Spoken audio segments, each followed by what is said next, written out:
సంధ్య theatre తొక్కిసలాట ఘటనలో గాయపడిన శ్రీతేజ్ ఆరోగ్య పరిస్థితి విషమంగా ఉంది. 2 రోజులుగా శ్రీతేజ్కు మళ్ళీ ఆక్సిజన్ వెంటిలేటర్ సపోర్ట్ అందిస్తున్నట్లు హాస్పిటల్ వర్గాలు చెప్పుకొచ్చాయి. ఛాతీ ఎక్స్రేలో ఆర్టీ వైపు మబ్బుగా ఉంది, అంటే మబ్బు పట్టినట్టు కనిపిస్తోంది. దాంతోపాటు ఊపిరితిత్తుల్లో సమస్య ఏర్పడిందంటూ కూడా డాక్టర్లు చెప్పుకొచ్చారు. నాసోగాస్ట్రిక్ ట్యూబ్ ద్వారా ఫీడింగ్ జరుగుతుందంటూ కూడా చెప్పుకొచ్చారు. న్యూరో సిస్టంలో ఎలాంటి స్పందన లేదంటున్నారు డాక్టర్లు. దానికి సంబంధించిన బిగ్ బ్రేకింగ్ న్యూస్ చూస్తున్నారు.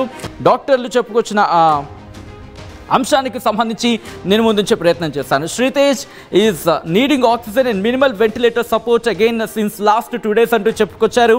His chest X-ray has shown RT-sided haziness, which has improved after bronchoscopy and suctioning. He is also needing low-dose inotropic support for maintaining circulation since yesterday. As per the PCR report, his antibiotics have been changed since Saturday. He has not had any fever and he continues to tolerate feeds via nasogastric tube well. His neurological status remains status quo antu kuda చెప్పుకొచ్చారు hospital వర్గాలు. ప్రస్తుతం అతడికి వైద్యం కొనసాగుతోంది. మీరు చూస్తున్నారు, శ్రీతేజ్ వెంటిలేటర్పై తనకి చికిత్స అందించడం జరుగుతోంది. కుటుంబ సభ్యులు వెళ్ళి తన ఆరోగ్య పరిస్థితిని తెలుసుకుంటున్నారు. మరీ ముఖ్యంగా ఇటు ఊపిరితిత్తులు కావచ్చు, లేకపోతే లంగ్స్, అలాగే కిడ్నీస్, వీటికి సంబంధించి ఒక మనిషి కదిలితే చాలా త్వరగా యాక్టివ్గా పనిచేస్తూ ఉంటాయి.